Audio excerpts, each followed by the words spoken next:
Selamat pagi teman-teman semuanya, baik yang hadir di kampus, di Zoom maupun di YouTube ya. Kita masuk di pertemuan ke-13 ya. Sini kita bicara tentang strategi dan tata kelola ICT ya.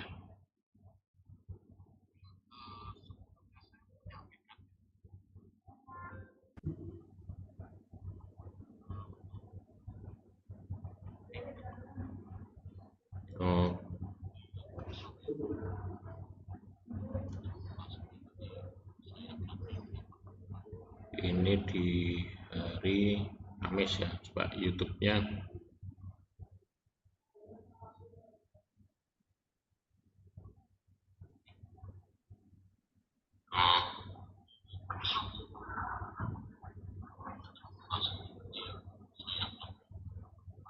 Ini di hari Oke, udah masuk ya. Jadi kita akan bicara tentang ini ya, strategi dan tata kelola ICT. Nah, di sini nanti kita akan bicara 3 kategori: fisik, fungsional, dan interface-nya. Jadi secara fisik memang dibutuhkan koneksi, penyimpanan data, dan pemrosesan. Kemudian di fungsional ini di perangkat lunaknya ya, software-nya ya. Jadi di sini untuk proses input ya, proses pengolahan dan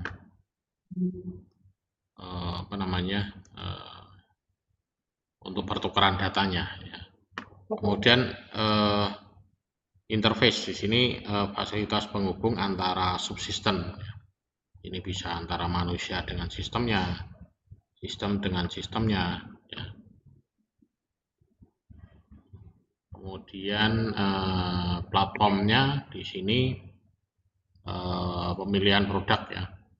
Ini harus diselaraskan dengan rencana strategis perusahaan ya. Jadi biasanya sih ini harus sejalan ya. Jadi sejalan dalam arti di sini bisa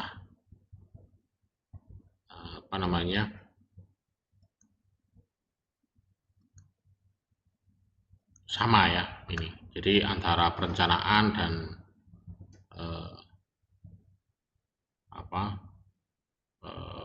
pilihan-pilihan produk yang ini harus sejalan ya.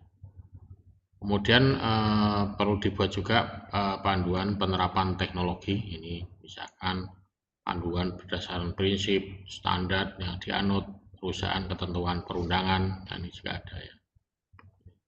Nah, biasanya di sini kalau saya punya contoh di sini ya, ini di buku ini bukan ya, PPT.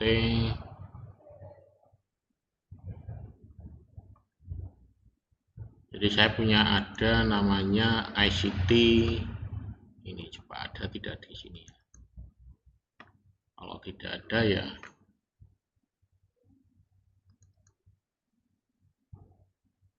mestinya ada nih. Jadi untuk tata kelola IT itu ya. Bentar, di materi.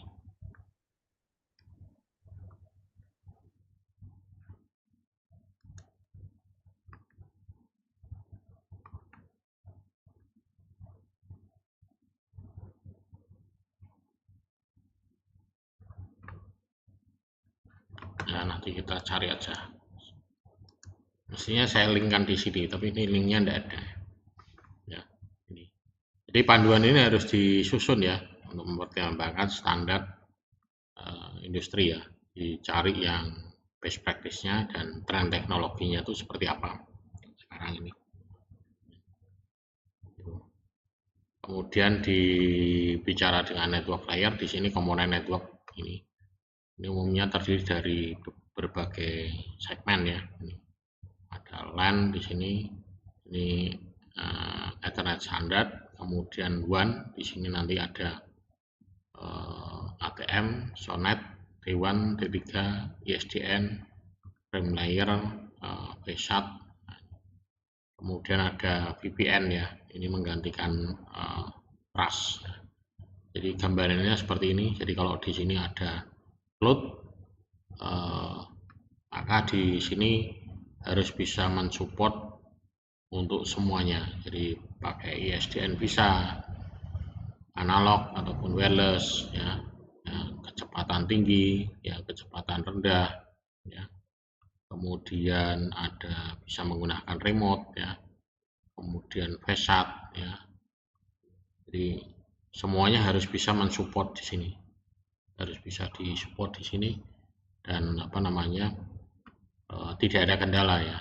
Jadi kalau misalnya kecepatan tinggi ya bisa menyesuaikan kecepatannya, yang rendah ya bisa menyesuaikan kecepatannya ya. Jadi tidak, kalau misalnya kecepatan tinggi nanti mengikuti kecepatan yang rendah, enggak ya. Jadi network layernya seperti itu. Kemudian kalau storage layernya di sini trend storage ya. Ini di sini biasanya sih sekarang sudah menggunakan SAN ya, storage area network. Jadi di sini kita bisa pasang banyak storage dalam satu alat ya. Ini yang pernah saya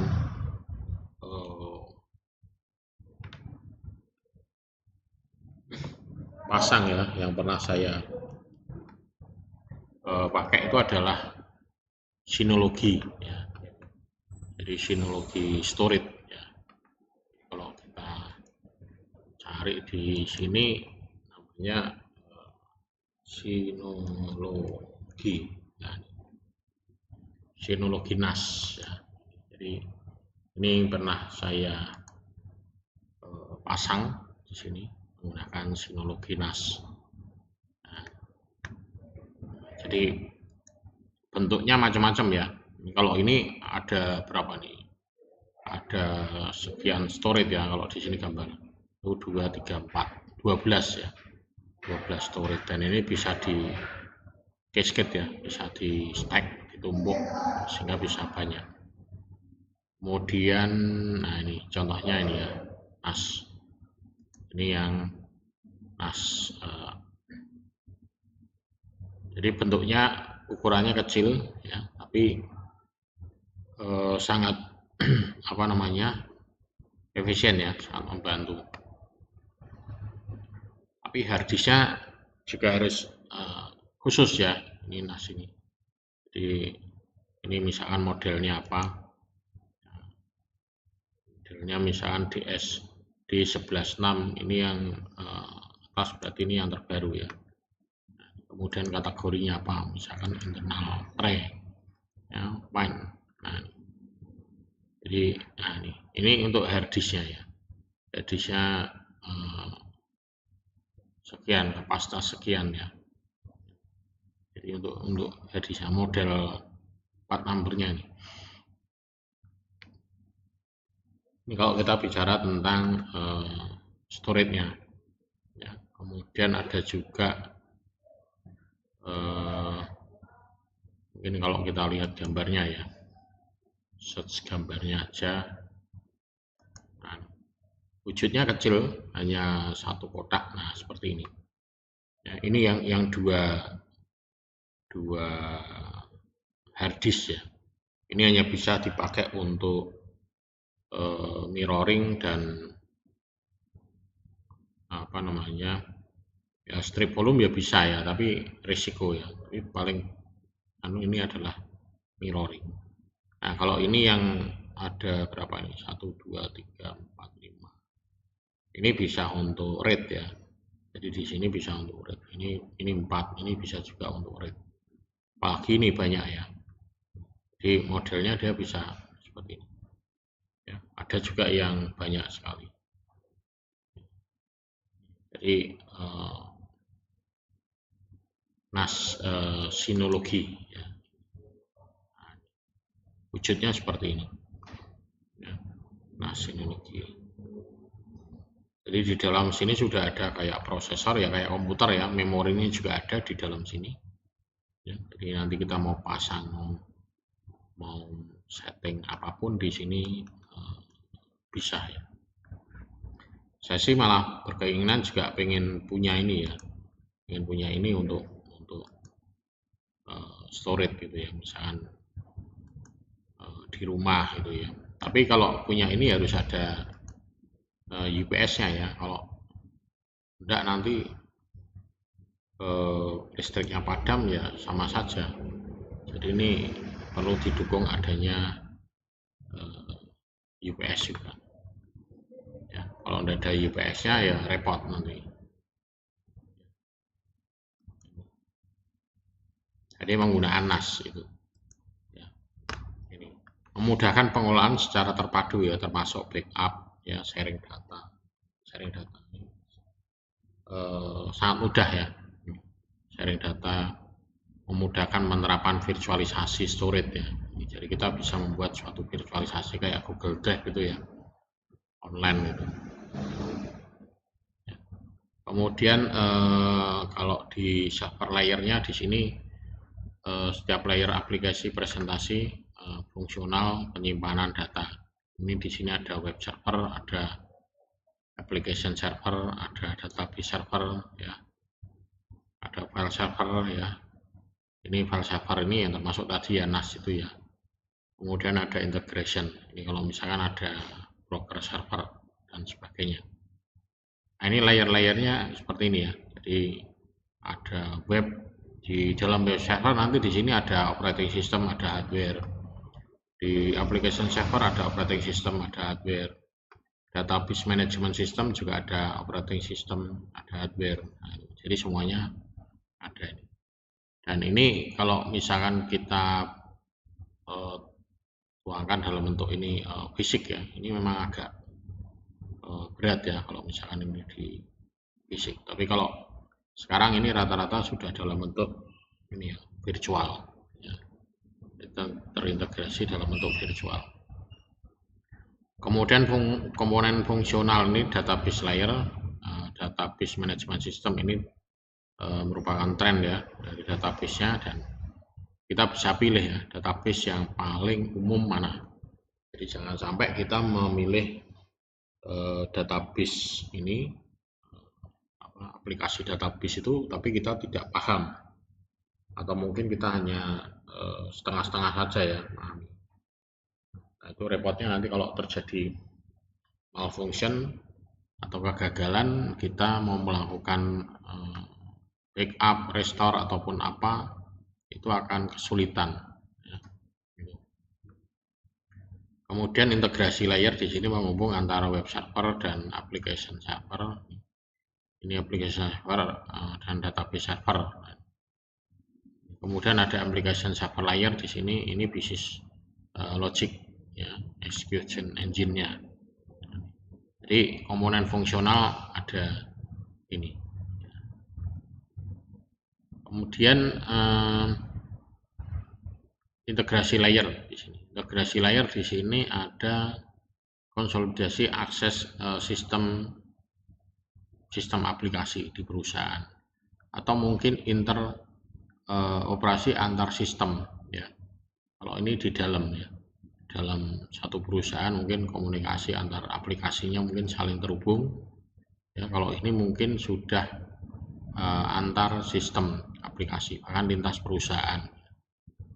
Biasanya kalau lintas perusahaan itu jarang ya perusahaan swasta ya sekarang sudah ada ya. Kalau pemerintah ya mungkin biasanya KTP itu ya, KTP, Disduk Capil, bank, apalagi bank itu kan sekarang sudah menggunakan ini apa namanya, menggunakan ini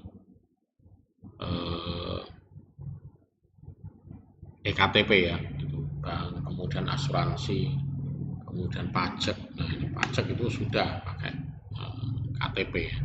Gitu. Jadi apa namanya, bisa terhubung ya antar aplikasi. Tapi ini butuh suatu regulasi aturan yang jelas ya. Kalau tidak nanti bahaya. Aturannya seperti apa? Kayak misalkan ini kemarin saya mau ajukan untuk virtual account. Nah, virtual account itu ternyata tidak sama ya. Jadi kalau kita mau pakai buat virtual account untuk aplikasi, tiap bank kita harus apply. Ya, kita misalkan bank A, kita harus apply. Bank B kita harus apply juga, bank C juga harus apply. Dan satu bank itu macam-macam. Nanti mau apa? QR code, virtual account, kemudian nanti mau pakai apa? Misalkan transfer atau apa. Nah, itu harus ada ini ini kesepakatan ya antara si perusahaan itu dengan si pembuat aplikasinya. Jadi harus dan nanti ada uji cobanya. Ada uji cobanya mungkin berapa kali.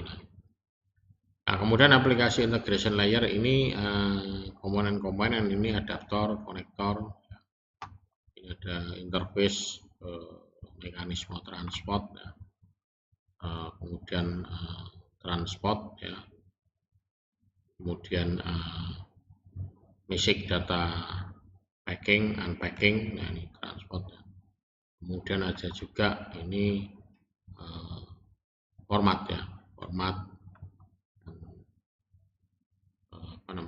standard message format. Nah, ini di sini kemudian ada routingnya juga ya, ini routing, event, content base ya, kemudian workflow ya, bisnisnya. Nah ini bisnis prosesnya ini ya seperti apa, ini yang harus jelas. Jadi kalau kita mau bikin suatu aplikasi ataupun menerapkan ya, itu bisnis prosesnya harus jelas. Kalau bisnis prosesnya tidak jelas, ya nanti kita sudah hampir dipastikan nanti buat programnya itu pasti lama, dan kalau kita sebagai programmer itu nanti biasanya akan istilahnya kerja bakti ya, karena tidak akan selesai-selesai. Nah, satu bisnis proses jelas, kedua aturan mainnya juga harus jelas. Jadi ini kontraknya ya, kontraknya hitam di atas putih itu juga harus jelas. Tapi kalau kita main yang penting jalan dulu gitu, repot. Kecuali kalau kita punya memang kontraknya itu semuanya ya, semua, jadi dibayar itu untuk semuanya, itu mungkin lain cerita ya. Itu karena saya pernah dulu ya, kontrak 2 tahun bayar sekian udah semuanya. Jadi semuanya itu dalam arti ya yang ini yang dia minta apa gitu ya. Dan biasanya sih kalau kita sudah paham ya, itu biasanya yang diminta apa itu biasanya kan ini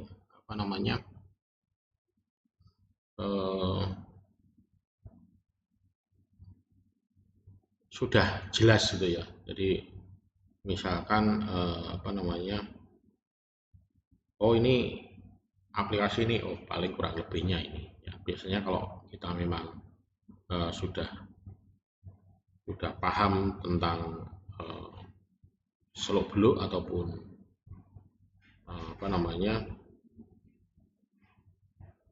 aplikasinya itu ya ini ya.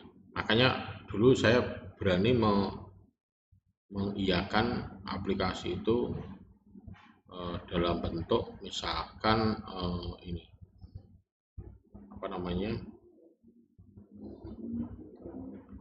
dalam bentuk paket ya, dalam bentuk paket. Udah Pak, ini sekian, berani enggak? Nah, ukuran channelnya mengiyakan. Oh iya, ya sudah. Nah, tinggal kita nanti meng-hire ini meng-hire karyawannya ya, orang-orang IT-nya. Jadi tinggal kita meng-hire itu.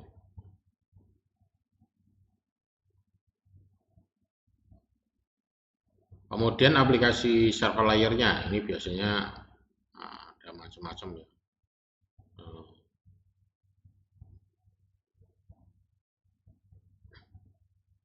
Di sini biasanya ada penggunaan misalkan J2E ya, J2EE ya. Jadi bisa menggunakan ini J2EE, kemudian apa namanya,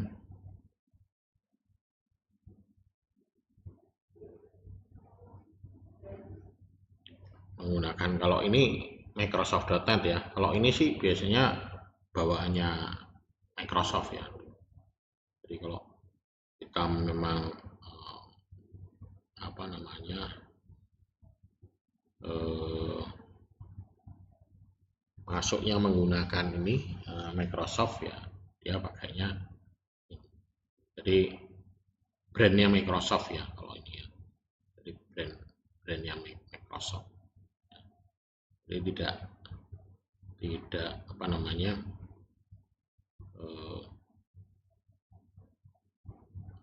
ke yang lainnya ya. Jadi contohnya ini ya. Tapi nanti kalau yang lainnya juga ada, misalkan. Kemudian di dalam komponen interface di sini ada presentation layer. Di sini separasi antara logik aplikasi. Di aplikasi server biasanya sih ada web server ya. Di sini ada multi device access. Lebih cenderung sekarang itu menggunakan ini apa namanya, menggunakan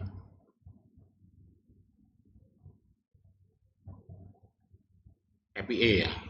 Jadi menggunakan API itu orang apa namanya, akan lebih cenderung mudah ya menerapkan ya. Jadi kalau misalnya kita menggunakan API ya tinggal kita akses ataupun tembak itunya ya, API-nya aja. Contohnya sih biasanya ini apa namanya, Disdukcapil ya. Disdukcapil itu sudah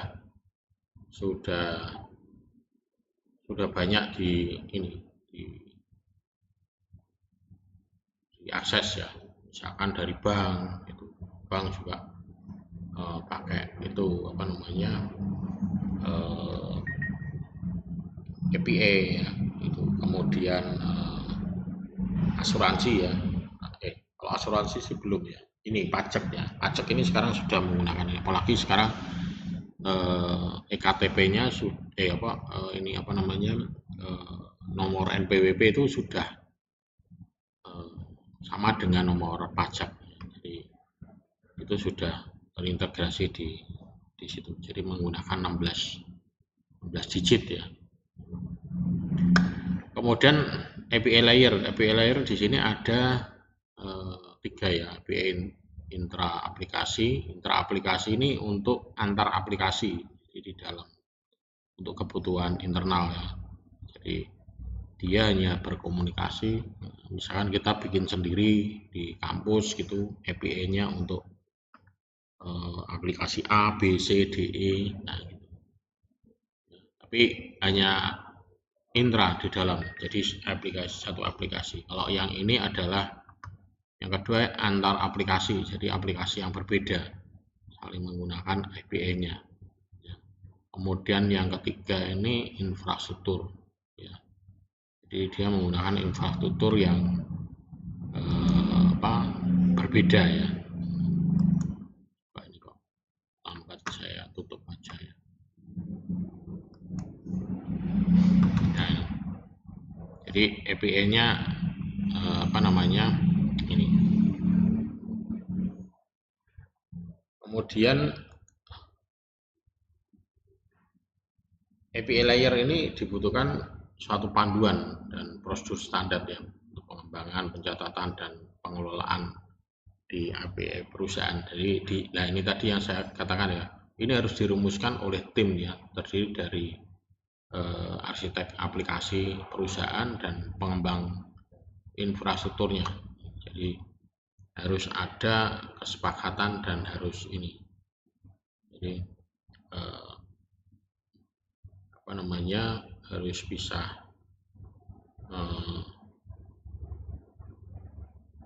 menawarkan ini semua. Ya.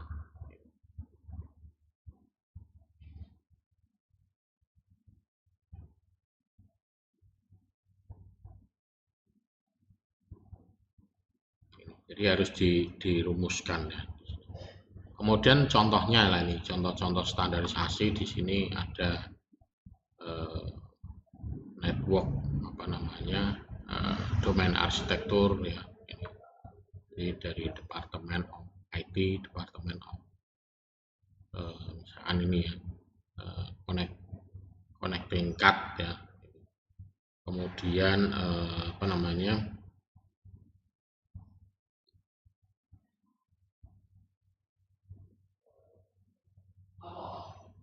kemudian misalkan ada ini prinsip-prinsip ya, prinsip-prinsip dari mutu layanan di sini ya. Kemudian ada klasifikasi jaringan dan komponen-komponennya, standar yang dipilih apa ya. Kemudian panduan konfigurasi dan spesifikasi ya. Kemudian rekomendasi ini berdasarkan best practice-nya. Jadi best practice-nya seperti apa, rekomendasinya seperti apa.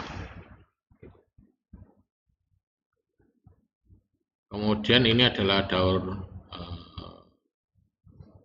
hidup teknologi ya. Jadi di sini ada penerapan standar untuk kategorisasi standarnya. Jadi ada absolut, ini sudah tidak disupport ya oleh vendor dan tidak boleh dipilih dalam pengembangan sistem baru. Kemudian ada transisional, ini sudah ketinggalan ya dibandingkan dengan standar yang mutakhir. Ini hanya dipilih jika tidak ada alternatif yang sesuai. Ini pakai yang transisional.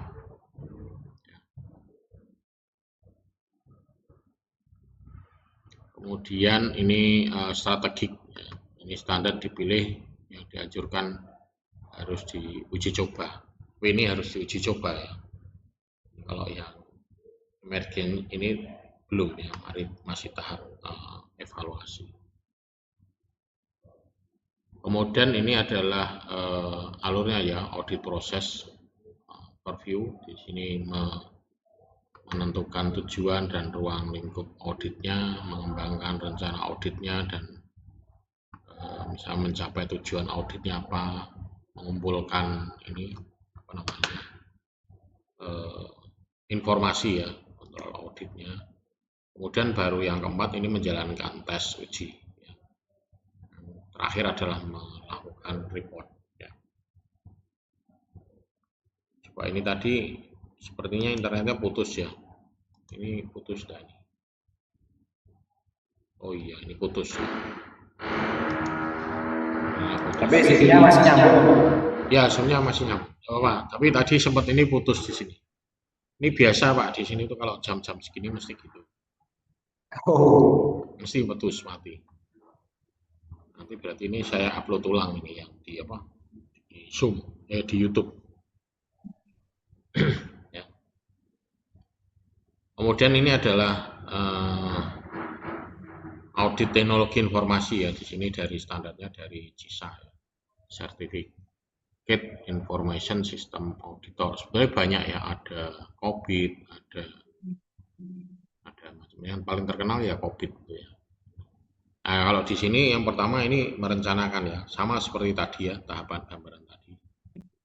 Jadi merencanakan audit, mengidentifikasi risiko dan melakukan kendali, kemudian mengevaluasi kendalinya, mengumpulkan bukti, mendokumentasikan temuan, kemudian yang ini adalah melaporkan akhir.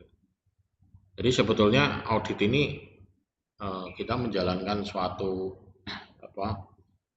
aturan atau kebijakan di perusahaan, tapi eh, sudah ada standarnya. Nah, itu. Misalkan kalau kampus diaudit, apakah ini ruangannya layak, ukurannya sekian kali sekian. Ruang dosennya, satu dosen ukurannya berapa, 3x4. Nah, itu ada enggak. Kemudian apakah ada tiap lantai misalkan ada kamar mandi. Nah, itu. Kemudian hal-hal yang lain. Jadi tinggal centang-centang saja nanti di situ. Centang-centang. Kemudian nanti secara sistem di situ nanti sudah ada penilaiannya. Nah, penilaiannya nanti yang menggunakan format apa gitu. Ya, audit. Itu kalau sudah pakai komputer udah ya, udah manusia udah tidak bisa dikompromikan lagi ya. Kayak kemarin kita di sini tuh kemarin bukan audit ya, kemarin itu monet apa ya, dari itu yang bisnis ya, itu akreditasi. Saya lihat kemarin tuh asesornya masih mengandalkan satu tabel di komputer. Ini apakah ada, ini ada ya, ini apa ada, ini ada, ini ada, ini berapa persen, ada berapa persen, ini ada berapa persen. Kalau tidak ada berarti nol sama sekali. Ada itu berarti rentang antara misalkan 10 sampai 100%. Jadi ada. Tapi itu belum online ya. Kalau itu sudah online bagus itu ya. Sudah online sehingga tidak menunggu lama untuk hasilnya. Paling dari sini terus nanti ke pusat, misalkan sarana olahraga, oh ada, ruang kelas ada cukup, jumlah dosennya ada, kemudian apa namanya, yang sudah lektor berapa, yang AA berapa, yang belum masih tenaga pengajar berapa. Nah, sebetulnya hanya mengkolek seperti itu saja yang audit itu. Nah, dulu saya pernah terlibat ya untuk proses audit itu tahun berapa tuh, 2008 kalau tidak salah ya gitu. Jadi saya cuma disodori satu berkas gitu, kemudian ditunjukkan, mana Pak ini yang namanya Cisco seri ini, oh ini Pak, oh ya ada centang, kabelnya mana serial, oh ini ada centang, nanti berfungsi enggak, nah, coba ngeping ke sana Pak, ngeping ke sana, oke berhasil. Jadi cuma seperti itu aja auditnya. Audit kalau saya waktu itu audit fisik ya, fisik jaringan di Telkom, anak perusahaan Telkom. Jadi hanya semacam itu aja auditnya. Bahkan waktu itu saya masih belum paham yang namanya router itu seperti apa, yang namanya switch itu seperti apa. Jadi saya ya pura-pura, mana Pak tunjukkan yang namanya ini. Karena memang pada di lokasi memang saya tidak tahu letaknya itu di mana. Jadi ya saya, ini Pak, ini yang ini jumlahnya sekian, ada 10, iya Pak, mana 10 dihitung satu, oh ya 10 betul ini. Nah, dari situ juga saya belajar juga, oh ini yang namanya router, oh ini yang namanya switch, ini yang namanya kabel serial, oh ini yang namanya apa namanya itu terminator, nah, ini yang namanya. Jadi dengan panduan itu kita bisa saling mempelajari gitu. Nah ini kalau kita mau menerapkan ini ya harus konsisten ya, dan hasilnya apapun harus kita terima. Biasanya yang susah adalah menyampaikan hasilnya dan mereka tidak terima. Nah itu yang repot, tidak terima hasilnya. Nah, itu wah kok kayak gini, tidak bisa, saya minta hasilnya bagus gini. Nah, standarnya aja seperti ini, kok minta bagus ya. Oke, mungkin itu ya, ini yang terakhir. Oke, mungkin itu ada yang mau ditambahkan. Sebenarnya tadi ada yang mau saya tunjukkan, cuman tidak ketemu ya dulu, yang apa SOP ya, SOP untuk sistem audit, tapi saya lupa naruhnya di mana itu, apa SOP ini. Nah, mungkin nanti lain kali kalau ketemu saya tunjukkan. Oke, mungkin itu ya dari saya ini di sini sudah mulai ada gangguan lagi ya, ada bur-bur suara bur masuk. Oke, mungkin bisa dilanjut nanti untuk diskusi di tempat masing-masing. Mungkin ada yang ditambahkan, Pak Priyadi? Dari Tunggaran tidak ada, Pak. Oke, tidak ada yang hadir, Pak. Ini juga biasanya di sini ada 4, tapi tidak tahu tidak ada yang hadir. Apa mungkin karena menjelang libur itu? Kayaknya ya udah mau libur ini, Pak. Nah ya, gitu. Ya udah, mungkin untuk kalau tidak ada yang tanyakan, mungkin nanti untuk kita sambung lagi nanti ketemu lagi berarti nanti di tahun depan ya, Ya, Pak Tony. tanggal 2 Januari. Nah, itu. Oke, mungkin itu kurang lebihnya mohon maaf kalau ada kesalahan dalam hal penyampaian. Terima kasih. Selamat siang, selamat beraktivitas. Selamat siang. Ya, Pak. Siang.